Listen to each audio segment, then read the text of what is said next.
इस 25 वर्षों के झारखंड में 17 वर्षों तक यह पेरिस हुआ करता था, और जब से हेमंत सोरेन की सरकार आई तब से रांची हो गया।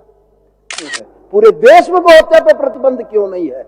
इसलिए कि झारखंड के गोहत्या वालों से पैसा कम मिलता है, पूरे दिल्ली वालों से, बाकी लोगों से बड़ा पैसा आता है मान्यवर। लेकिन जिस खाकी के ऊपर इस देश के करोड़ों लोगों का भरोसा है, उस खाकी से इनको तकलीफ कैसे हो गई? सेना का जवान खाकी पहनता है मान्यवर, राज्य के पुलिस खाकी पहनती है मान्यवर, उस खाकी से इनको तकलीफ हो गई। खाकी का रंग बदल दो।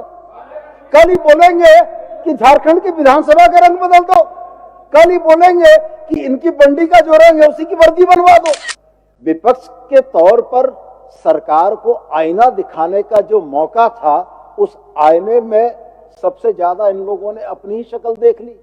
राज्य के विषय में चिंता के तो सवाल ही नहीं थे। हटिया से निकले तो रांची में अटक गए। क्या हटिया और रांची के अलावा झारखंड नहीं है?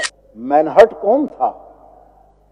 मैनहट कंसल्टेंसी आई थी, क्या मसला बना था? मेरे से ज्यादा तो आप जानते हैं मान्यवर। आप जानते हैं कि मैनहट ने आकर रांची का क्या हर्ट किया। नाम तो मैनहट था और हर्ट कर गया रांची को। हम लोग के खोठाम कहता है कि सुतलाहा के तो जगाए सको, माने सुतलाहा के तो जगाए सकहीं, जगलाहा किरण जगही। पर सोए लोग हो तो जगाया जा सकता, अब जगे हुए लोग तो इनको कैसे जगाएंगे सर?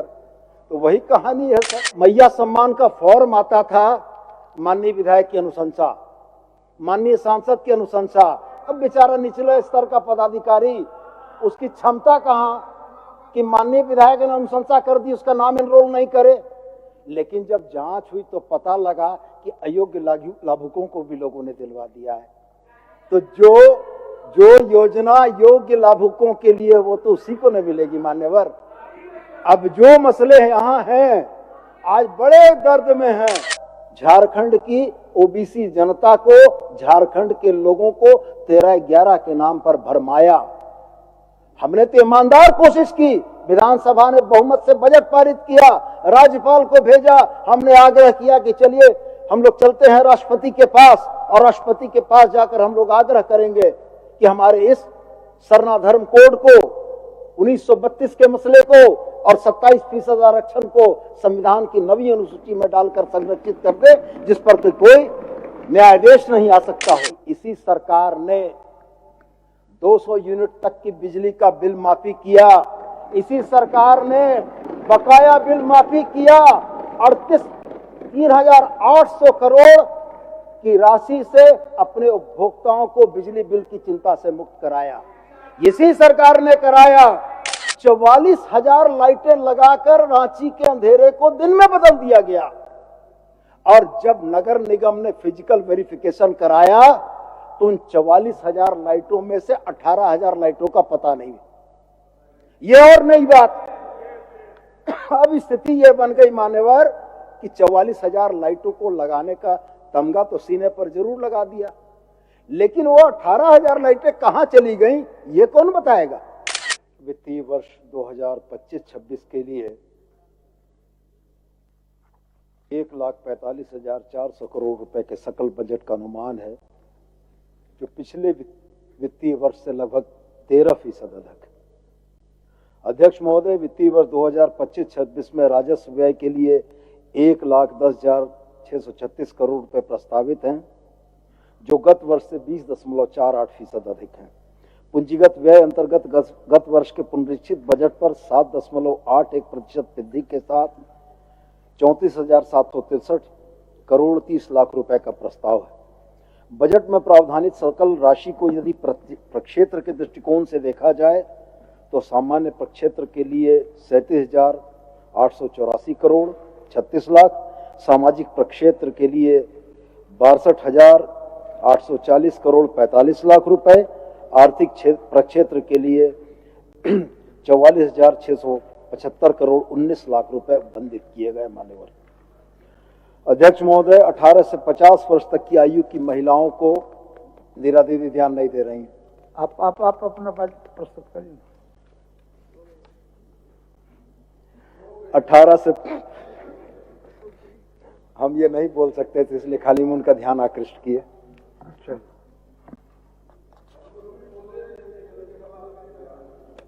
जी बहुत धन्यवाद। चलिए। अध्यक्ष महोदय, 18 से 50 वर्ष तक की आयु की महिलाओं को झारखंड मुख्यमंत्री मैया सम्मान योजना से आच्छादित किया गया है और 13,363 करोड़ 35 लाख रुपए का बजटीय उपबंध है। मान्यवर, आंकड़े बहुत हैं, उपलब्धियां बहुत हैं। कम समय में इन उपलब्धियों को सदन के रिकॉर्ड्स में डालने के लिए खाली मैं पढ़ देना चाहता हूं। मान्यवर, उच्च एवं तकनीकी शिक्षा के लिए इस बार 2,409 करोड़ 20 लाख 96 हजार रुपए का बजट प्रस्तावित है। उच्च एवं तकनीकी शिक्षा में कुछ गुणवत्तापूर्ण और बेहतर प्रदर्शन का हम लोगों का प्रयास रहेगा। खाद्य सार्वजनिक वितरण एवं उपभोक्ता मामले, हम लोगों ने 2,863 करोड़ 49 लाख 22 हजार रुपए का बजट प्रस्तावित किया है। मान्यवर, वन विभाग के लिए 1,381 करोड़ 99 लाख 30 हजार रुपए का बजट प्रस्तावित है। पथ निर्माण के लिए हम लोगों ने 5,900 करोड़ 89 लाख 28 हजार रुपए का बजट प्रस्तावित किया है। परिवहन विभाग के लिए 311.43 करोड़ रुपए का बजट का प्रस्ताव है।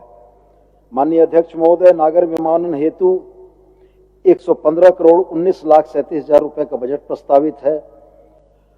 वित्तीय वर्ष 2025-26 में ऊर्जा के मद में 9,894 करोड़ 35 लाख 53 हजार रुपए का बजट प्रस्तावित है।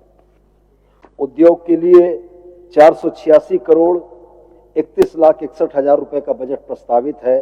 भवन निर्माण के लिए 861 करोड़ 57 लाख 31 हजार रुपए का बजट उपबंध प्रस्तावित है।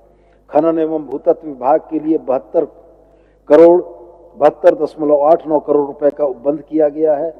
नगर विकास एवं आवास विभाग 3,577 करोड़ 68 लाख 91 हजार रुपए का बजट प्रस्तावित है। पर्यटन, कला, संस्कृति, खेलकूद एवं युवा कार्य विभाग के लिए 336 करोड़ 64 लाख 45 हजार रुपए का बजट प्रस्तावित है। सूचना प्रौद्योगिकी एवं ई गवर्नेंस में 303 करोड़ 96 लाख 72 हजार का बजट प्रस्तावित है। मान्यवर, वर्ष 2025-26 में गृह कारा एवं आपदा प्रबंधन के लिए 9,916 करोड़ 94 लाख रुपए का बजट प्रस्तावित है। योजना एवं विकास में जिला अनाबद्ध निधि के लिए 355 करोड़ रुपए का बजट प्रस्तावित है। अध्यक्ष महोदय, विकास के लिए योजनाओं के अवधारण और सूत्रण के साथ साथ विभिन्न प्रक्षेत्रों में क्रिटिकल गैप को पूरा करने के लिए योजना एवं विकास विभाग के अंतर्गत 414 करोड़ 35 लाख 23 हजार रुपए का बजट प्रस्तावित है। मान्यवर, यह तो आंकड़ों की बात हो गई। इस चल रही परिचर्चा में जिसमें 14 लोगों ने भाग लिया, पक्ष और विपक्ष के, मैं सबका धन्यवाद भी करना चाहूंगा और उनके दिए हुए सुझावों को भी निश्चित रूप से सराहना चाहूंगा। और जिन मिथ्या वचनों से, जिन असत्य बातों से सरकार के सकारात्मक प्रयास को पलीता लगाने का प्रयास किया है, उसका भी मैं जवाब देना चाहूंगा। मान्यवर, तो मैं सबसे पहले सर्वश्री नवीन जी को, हमारे साथी निरल पूर्ति साहब को, सीपी सिंह साहब को, प्रदीप यादव जी को, सुरेश पासवान जी को, अरूप चटर्जी को, सरयू राय साहब को, जनार्दन पासवान जी, जयराम महतो, निर्मल महतो, विकास कुमार मुंडा जी, राज सिन्हा जी, भूषण बाड़ा जी और भूषण तिर्की जी को धन्यवाद भी करता हूं कि आपने एक सार्थक चर्चा में भाग लिया। और हमारे साथी नवीन जी के कटौती प्रस्ताव पर सबसे पहले मैं आना चाहूंगा। साथी नवीन जी ने अपने कटौती प्रस्ताव के बिल्कुल शुरुआती अंश में एक बड़ी महत्वपूर्ण बात कही कि ये राजधानी दर्पण राज्य का, मैं भी सहमत हूं, राजधानी दर्पण है। दूसरे प्रदेशों से, दूसरे देशों से आने वाले लोग जब रांची उतरते हैं तो रांची की सड़कें, रांची की आधारभूत संरचनाएं, ये तमाम चीजें कहीं ना कहीं झारखंड के प्रतिबिंब के तौर पर दिखती हैं। लेकिन मान्यवर एक बात बोलने से वो भूल गए। इस 25 वर्षों के झारखंड में 17 वर्षों तक ये पेरिस हुआ करता था, और जब से हेमंत सोरेन की सरकार आई तब से रांची हो गया। आदरणीय सीपी सिंह तो नगर विकास मंत्री रहे, और सबसे महत्वपूर्ण एक चीज मुझको ये नहीं समझ में आई कि ये नगर विकास विभाग का जो बजट था, ये बजट झारखंड राज्य के लिए था। लेकिन इस झारखंड राज्य पर बहस की चर्चा और कटौती के प्रस्ताव हटिया विधानसभा और रांची विधानसभा में सिमट के रह गए। अगर ये सुझाव हटिया विधानसभा और रांची विधानसभा से बाहर आते तो आपके छोटे भाई को कुछ सीखने का मौका लगता, कुछ चीजें समझने का अवसर मिलता।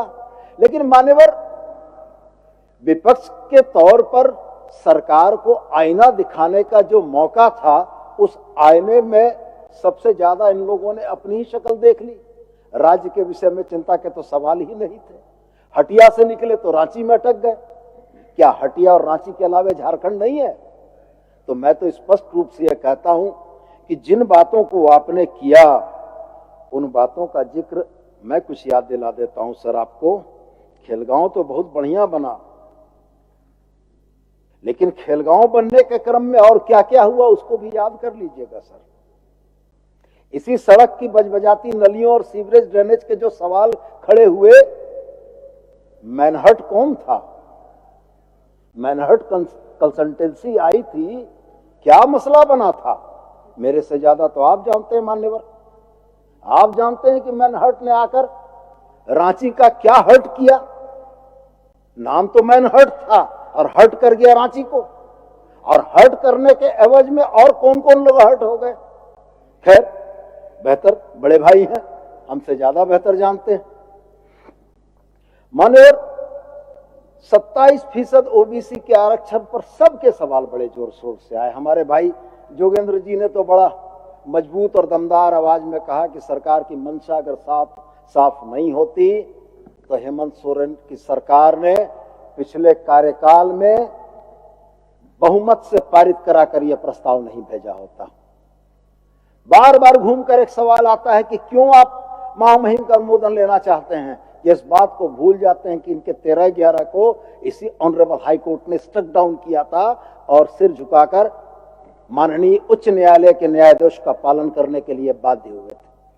जब हम इनसे यह कहते हैं कि जिन विषयों को कोर्ट में चुनौती दी जा सकती है, उन विषयों को संरक्षित करने के लिए 9 शेड्यूल में जाने की जरूरत है, तो कहते हैं तो एग्जीक्यूटिव ऑर्डर निकाल दीजिए। मान्यवर, भरमाने, बहकाने, लटकाने, देखिए फिर शुरू हो गए मान्यवर। अपना कार्यकाल याद नहीं है कि इनके एग्जीक्यूटिव ऑर्डर्स को हाईकोर्ट ने कैसे स्ट्रक किया और कैसे करके ये कोई गुणात्मक परिवर्तन नहीं ला पाए। हम लोगों ने ईमानदारी से प्रयास किया मान्यवर। इन्होंने एग्जीक्यूटिव ऑर्डर लाकर झारखंड की ओबीसी जनता को, झारखंड के लोगों को 13/11 के नाम पर भरमाया। हमने तो ईमानदार कोशिश की। विधानसभा ने बहुमत से बजट पारित किया, राज्यपाल को भेजा, हमने आग्रह किया कि चलिए हम लोग चलते हैं राष्ट्रपति के पास, और राष्ट्रपति के पास जाकर हम लोग आग्रह करेंगे कि हमारे इस सरना धर्म कोड को, 1932 के मसले को और 27% आरक्षण को संविधान की नवी अनुसूची में डालकर संरक्षित कर दे, जिस पर कोई न्यायाधीश नहीं आ सकता हो। लेकिन इनकी मंशा नहीं थी, साफ रही मान्यवर। जब माननीय राज्य, मैंने नाम नहीं लिया मान्यवर, मैंने नाम नहीं लिया है। मैंने इनकी कहा है। बोलने दीजिए, आपका नेता भी बैठे, मैंने नाम नहीं लिया मान्यवर। नेता भी बैठे हुए हैं, बोलिए मान्यवर, मैंने नाम नहीं लिया है। मैं सिर्फ ये कह रहा हूँ, सीपी बाबू। अरे आप तो सबसे ज्यादा बोले सीपी बाबू। मैं सिर्फ ये कह रहा हूँ मान्यवर, राज सिन्हा जी का भी समय बोल लिए। नहीं, अभी बोलने दीजिए, बोल। मान्यवर, जिन चीजों का जिक्र कर रहे हैं, जाना है वहाँ। मान्यवर, जिन चीजों का जिक्र समर्थन कर रहे हैं सर, सुन लीजिए, समर्थन में बोल रहे हैं। समर्थन तो नहीं करेंगे सर। माननीय मंत्री जी, माननीय मंत्री जी, आप जवाब दे रहे हैं, अच्छा बोल रहे हैं, नो डाउट, लेकिन गलत बयानी मत कीजिए। इसलिए मैं कह रहा हूं कि जो 27% ओबीसी का आरक्षण का मामला था वो बहुमत से नहीं बल्कि सर्वसम्मति से पास किया गया था। ठीक, ठीक। मैं याद दिलाना चाहता हूं, सर्वसम्मति से।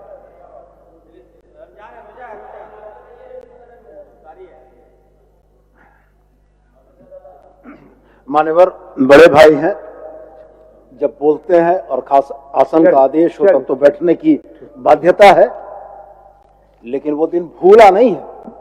सदन में मैं भी मौजूद था और बड़े भाई भी मौजूद थे। जब सदन ने बहुमत से फैसला करने का निर्णय ले लिया तो पिछड़ी जातियों के क्वेश्चन पर, पिछड़ी जातियों के निशाने पर नहीं आ जाए, इस मरी आवाज में इन लोगों ने उस बिल के समर्थन में आखिरी में कहा कि हमारा भी समर्थन है।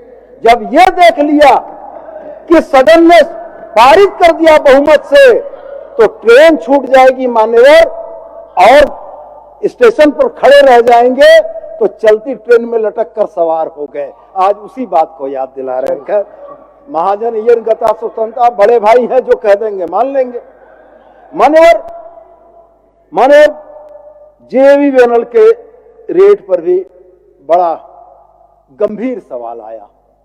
सरकारें प्रस्ताव करती हैं, नया सदस्य हो तो यह महसूस होता है कि उनको प्रक्रियाओं की जानकारी नहीं होगी तो वो बोल देंगे, लेकिन यदि कोई पुराना सदस्य है, राजकाज से जुड़ा सदस्य है, और जब वो मिथ्या वचन बोलता है सदन में, यह सर्वोच्च पंचायत है प्रदेश की, इस सर्वोच्च पंचायत में आपकी बोली हुई बातों को लोग ये कहते हैं, जैसे पुराने दौर में कहते थे कि नहीं टीवी में बोल दल को, माने टीवी में बोल दल को मतलब सही हो, तो भले अब नहीं है। तो ये सर्वोच्च सदन हमारी आपकी अस्मिता जो झारखंड की जनता के लिए है, यहां पर बोले हुए कहे हुए वक्तव्यों का बड़ा महत्व होता है। मान्यवर, झारखंड राज्य विद्युत निगम ने प्रस्ताव किए कि टैरिफ ये है। अब मान्यवर प्रस्ताव क्यों हुआ? प्रस्ताव इसलिए हुआ कि पावर एक्सचेंज में बिजली जब राज्य सरकार को खरीदनी पड़ती है तो वहां जो बड़े बड़े मित्र इनके बैठे हुए हैं, वो पीक आवर में बिजली की दरें ऐसी कर देते हैं कि राज्य सरकार को अपने कोष से ज्यादा पैसा खर्चा करना पड़ता है। मान्यवर, ये बिजली की संकट, ये समस्या क्यों? गोड्डा में जो प्लांट लगा उसकी उत्पादित बिजली का 25% हिस्सा इस राज्य सरकार को मिलना था, और वो भी कम दरों पर मिलना था। एसईजेड बना दिया गया, स्पेशल इकोनॉमिक जोन चला गया बांग्लादेश, हम लोग इंतजार में रह गए। अब वो महंगी बिजली जब बिजली विभाग, ऊर्जा विभाग हमारा खरीदता है तो वह प्रस्ताव करता है कि इसकी दरों में बढ़ोतरी कर जाए, इसलिए कि निगम को घाटा हो रहा है। लेकिन मान्यवर, यह आधा सच है। पूरा सच यह होता है कि राज्य विद्युत बोर्ड या राज्य विद्युत निगम के तरफ से किए गए प्रस्तावों पर हर राज्य में एक ऊर्जा नियामक आयोग होता है। हमारे राज्य में उस ऊर्जा नियामक आयोग का नाम है JSERC, Jharkhand state electricity regulation commission. विभाग के प्रस्तावों की समीक्षा आयोग करता है, जो एक न्यायिक संस्था का दर्जा हासिल है जिसको, और वो न्यायिक संस्था यह तय करती है कि रेट क्या होगी। विभाग ने प्रस्ताव किया, इन्होंने चिल्लाना शुरू कर दिया। मान्यवर, आपके माध्यम से सदन को और इस सदन के माध्यम से झारखंड की जनता को हम ये आश्वस्त करना चाहते हैं कि हम लोग लाभकारी संगठन नहीं चला रहे हैं। हम ऊर्जा विभाग के माध्यम से कमा के सरकार का खजाना नहीं भरना चाहते हैं। हम ये चाहते हैं कि ऊर्जा खरीद की न्यूनतम आवश्यकताओं की पूर्ति उपभोक्ताओं से हो जाए, इसलिए कि इसी सरकार ने 200 यूनिट तक की बिजली का बिल माफी किया, इसी सरकार ने बकाया बिल माफी किया, 3,800 करोड़ की राशि से अपने उपभोक्ताओं को बिजली बिल की चिंता से मुक्त कराया, इसी सरकार ने कराया।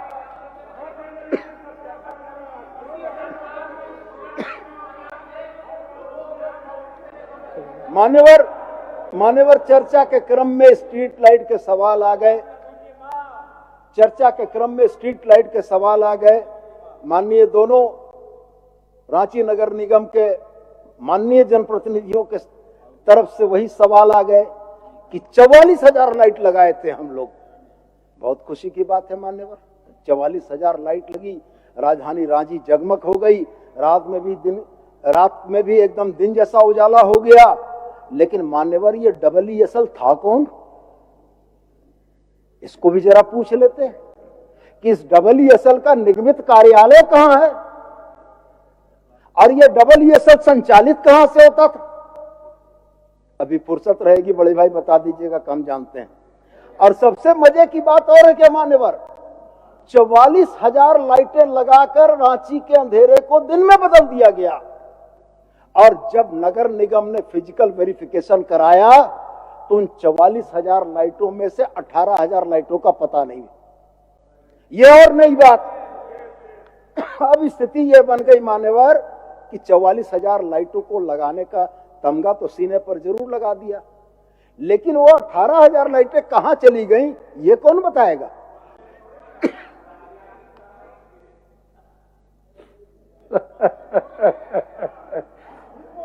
एक गुरुत्वाकर्षण का सिद्धांत है सर।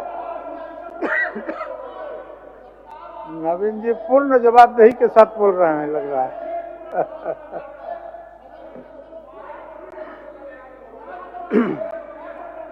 सर चलिए सर कंटिन्यू करने चलिए। हाँ। सर एक भौतिकी का एक सिद्धांत है मान्यवर, सर भौतिकी का, बैठ जाइए सर। सर प्लीज आप नहीं बैठेंगे तो हाउस ऑर्डर में ही रहेगा ना sir. Equal and opposite reaction. हम बोले सर भौतिकी का एक सिद्धांत है कि कोई भी तरल पदार्थ ऊपर से नीचे की ओर आता है, नीचे से ऊपर नहीं जाता है मान्यवर। अब सवाल इस बात का है, तरल बोला दीदी, लिक्विड हिंदी में तरल बोलते हैं, मेरा हिंदी ज्यादा बढ़िया है इसलिए हम हिंदी बोल देते हैं। तो कोई भी भौतिकी का सिद्धांत है मान्यवर कि लिक्विड या द्रव्य जो है ऊपर से नीचे आता है, नीचे से ऊपर नहीं जाता है। विभाग में गलतियां हो, मंत्री कैसे जवाबदेही से बच जाएगा मान्यवर? विभाग के आप मंत्री हैं, आप कैसे जवाबदेही से बच जाएंगे? मैं उन बातों पर नहीं जाना चाहूंगा, मैं केंद्रित करूंगा कि इन बातों पर चलूं। मान्यवर एक चीज का और बड़ा बढ़िया शिक्षा मिला कि निगम एक आतताई शासक के तौर पर फुटपाथ पर बसे लोगों को पहले उजाड़ दे रहा है, बसा नहीं रहा है। ये छवि गढ़ी गई कि नगर विकास विभाग और नगर विकास विभाग के अंतर्गत आने वाला जो रांची नगर निगम है वो एकदम अत्याचारी आतताई शासक है जो अपने क्षेत्र के नागरिकों के बारे में कुछ नहीं सोचता है। सो उदाहरण भी पेश किया गया, मेरे से पूर्व का है, हम देख लेंगे, जांच भी करा लेंगे, पता भी कर लेंगे कि जितने दावे यहां किए गए उनकी सच्चाई कितनी थी। लेकिन मानवर एक चीज सुनते सुनते मेरे जहन में आ गई। मुंबई में एक बहुत बड़ी जगह है मान्यवर, उस जगह का नाम है धारावी। यहां बाकी लोगों ने भी शायद सुना होगा। अब धारावी में बड़ा एशिया का सबसे बड़ा स्लम था, सबसे बड़ी मलिन बस्ती थी। कहां बसे लोग पता नहीं लगा, लेकिन उजड़ जरूर गए मान्यवर, उजड़ जरूर गए। और धारावी का स्लम प्लेन करके किसको दिया गया ये भी जानने योग्य चीजें हैं मान्यवर। निश्चित रूप से पता करना पड़ेगा कि धारावी का स्लम किसको चला गया। तो मैं खैर ज्यादा नहीं कहूंगा, लेकिन एक बात मैं जरूर कहूंगा मान्यवर,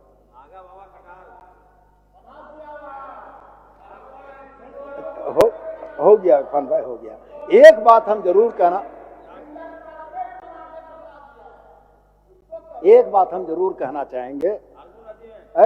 इरफान, अभी आपको याद दिलाने से क्या फायदा है?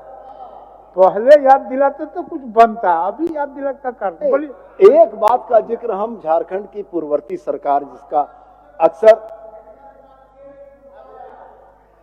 अक्सर जिक्र करते हैं कि गोवंश की हत्या पर प्रतिबंध लगा दिया गया, बड़ा स्वागत योग्य कदम। एकदम दिल से हम इसकी सराहना करते हैं मान्यवर। इसलिए सराहना करते हैं कि झारखंड की धरती पर ऐसा अगर ऐतिहासिक और क्रांतिकारी कदम तत्कालीन मुख्यमंत्री ने उठाया है तो देश के लोकप्रिय और क्रांतिकारी प्रधानमंत्री को भी इससे सबक लेना चाहिए था मान्यवर। ये झारखंड में क्यों है, पूरे देश में गोहत्या पर प्रतिबंध क्यों नहीं है? इसलिए कि झारखंड के गोहत्या वालों से पैसा कम मिलता है, पूरे दिल्ली वालों से, बाकी लोगों से बड़ा पैसा आता है मान्यवर। मैं तो सराहना करता हूं झारखंड के उस मुख्यमंत्री की जिसने इतना बड़ा कदम उठाया, और मैं साथ में आग्रह करता हूं कि इसी चीज को पूरे देश में लागू करा दीजिए। हम भी आपके साथ खड़े हैं, सुर में सुर, कंधा में कंधा, आवाज में आवाज मिलाकर बोलने को।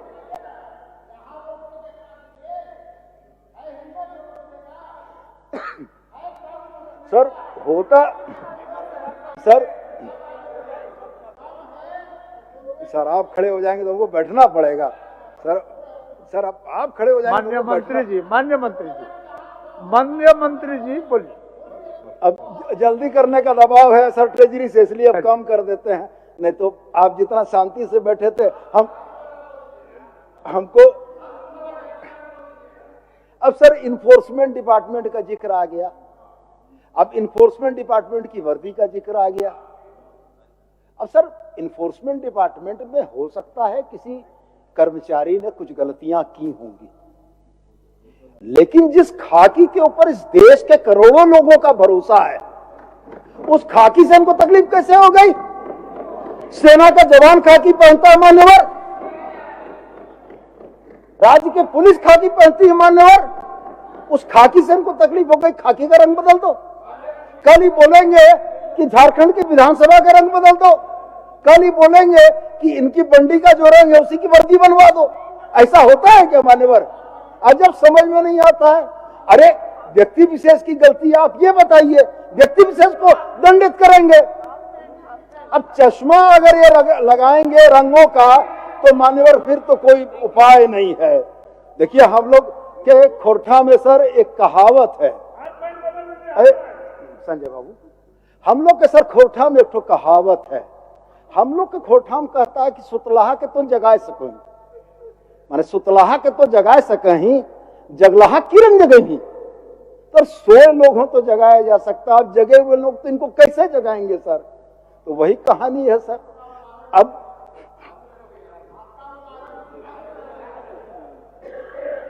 खैर ये तो तमाम बातें पक्ष विपक्ष की अपने बातों को रखने की हो गई। सरयू राय साहब का कुछ सुझाव आया था, सुझाव कुछ तो निश्चित रूप से अच्छा था, लेकिन कुछ बातों पर मैं आपका भी ध्यान आकृष्ट करना चाहूंगा। नमामि गंगे परियोजना में सिर्फ गंगा नदी को और गंगा के आर्बिट्री के तौर पर सिर्फ दामोदर नदी को लिया गया। सरकार ने लगातार पत्राचार किया है कि गंगा की आर्बिट्री में दामोदर है, दामोदर की आर्बिट्री में बराकर है, बराकर की आर्बिट्री में उसरी है, कोयल है, शंख है, लेकिन ये पूरा झारखंड का भूभाग इससे आच्छादित नहीं है। और हम लोग इस बात के लिए बड़े चिंतित हैं कि ये बड़े खर्चे की चीजें अगर केंद्र का सहयोग नहीं है तो बड़ा मुश्किल है। आपने तो मेहनत की है, इसलिए मैं जरूर से इस बात के लिए आग्रह करूंगा कि फिर हम लोग भारत सरकार से आग्रह करने जाएंगे, उस समय आपके मार्गदर्शन की आवश्यकता पड़ेगी। राज सिन्हा भाई बोल रहे थे, बस वही है, राज सिन्हा भाई जब बोलना शुरू करते हैं तो आंकड़ों के मामले में अचानक लंबी छलांग लगाते हैं। बोले 65 लाख लोगों को दे दिया, तो हम भी गड़बड़ा गए सर कि 65 लाख लोगों को मैया सम्मान कब दे दिए? अब 65 लाख लोगों का आंकड़ा हम भी खोजना शुरू किए, तो खोजते खोजते चूंकि उस प्रक्रिया थोड़ा बहुत हम भी जुटे हुए थे, तो दिमाग पर बहुत जब जोर डाले तो याद आया कि अरे भाई 65 लाख नहीं था, 58 लाख तक पहुंचा था। और 58 लाख के बाद जब माननीय विधायकों की भी अनुशंसा चली, न इफ्तार भी है, जाना भी पड़ेगा। अब कभी करना होगा, नहीं तो बहुत दिन के बाद इच्छा थी।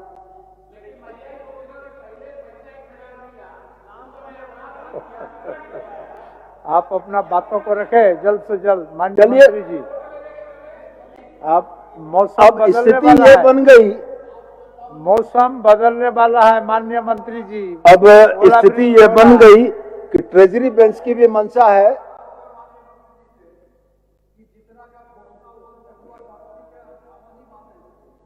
माननीय मंत्री नहीं, जी, तो उसे वही बता रहे हैं। माननीय मंत्री जी, माननीय मंत्री जी, मौसम बदलने वाला है, बिल्कुल, ओलावृष्टि हो रहा है, आप बिल्कुल, अपना सर। बातों को रखिए।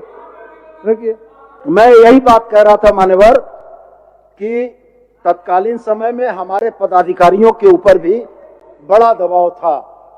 फॉर्म आता था मान्यवर, मैया सम्मान का फॉर्म आता था, माननीय विधायक की अनुशंसा, माननीय सांसद की अनुशंसा। अब बेचारा निचले स्तर का पदाधिकारी, उसकी क्षमता कहां कि माननीय विधायक ने अनुशंसा कर दी, उसका नाम एनरोल नहीं करे। लेकिन जब जांच हुई तो पता लगा कि अयोग्य लाभुकों को भी लोगों ने दिलवा दिया है। तो जो योजना योग्य लाभुकों के लिए, वो तो उसी को न मिलेगी मान्यवर। अब जो मसले यहाँ हैं, आज बड़े दर्द में हैं सर। उड़ीसा में 730 रुपया, मध्य प्रदेश में मामा घोषणा किए थे कि प्रत्येक साल 250 बढ़ाएंगे, 1250 मिल रहा है। महाराष्ट्र में मान्यवर अभी तक हवा नहीं लगने दिया। दिल्ली के चुनाव में घोषणा थी कि 8 मार्च अंतर्राष्ट्रीय महिला दिवस के दिन दिल्ली की महिलाओं के खाते में पैसा जाएगा। ये कौन 8 मार्च था मालूम नहीं मान्यवर। बड़ी अजीब स्थिति है। अंधा बांटे रेवड़ी, घुर घुर अपने को दे। तो मान्यवर, अब आपका भी आसन का भी निर्देश है, सदस्यों का भी आग्रह है। एक बड़ा बढ़िया कविता की 2 पंक्तियों के साथ हमारे साथी ने समापन किया था, तो चलते चलते हम उसको भी सुना देना चाहते हैं कि आप ये समझते हैं यूं ही मिल गई होगी मुझको, आप ये समझते हैं यूं ही मिल गई होगी मुझको, इस जमीन की खातिर आसमां को उठाया है। मंजिलों की बात भी करेंगे हम एक दिन, राह में अभी हमने एक कदम बढ़ाया है। राघवेंद्र द्विवेदी साहब की इस कविता पर धन्यवाद दीजिए। 10 रुपये का कटौती का प्रस्ताव वापस ले लीजिए। हरमू हाउसिंग में आपके अनुकूल कुछ करने की कोशिश कर देंगे। बहुत बहुत धन्यवाद मान्यवर। गोल, जहां 27 वर्षों के सफर में 17,000 से भी अधिक छात्रों ने डॉक्टर एवं इंजीनियर बनकर भरे सफलता की ऊंची उड़ान, जहां साधारण छात्र भी झारखंड टॉपर्स बनकर बना रहे इतिहास। दूरदर्शी शिक्षाविद श्री विपिन सिंह के मार्गदर्शन में मेडिकल एवं इंजीनियरिंग के लाखों छात्रों के लिए आशा की किरण के रूप में गोल, नेशंस लीडिंग इंस्टीट्यूट। बायोम सिर्फ मेडिकल प्रिपरेशन का संस्थान। बायोम से लगातार दूसरी बार नीट यूजी में 700 मार्क्स पर। 10th पास स्टूडेंट्स के लिए फाउंडेशन कोर्स, 11th पास स्टूडेंट्स के लिए फ्रेशर कोर्स और 12th पास स्टूडेंट्स के लिए टारगेट कोर्स 17 अप्रैल से शुरू हो रहे हैं। कॉल 7360066190 और visit Biome, circular road near women's college and Hinoo, Ranchi. thefollowup.in. Like, share and subscribe. www.thefollowup.in